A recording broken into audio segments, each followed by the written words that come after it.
വരെ മടക്കമില്ലാത്ത യാത്ര.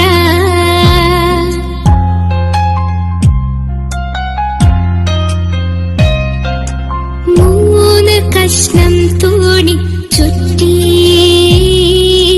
മുറിയാതെ ദിക്കറും ചൊല്ലി. മൂന്ന് കഷ്ണം തുണി ചുറ്റി മുറിയാതെ ദിക്കറും ചൊല്ലി.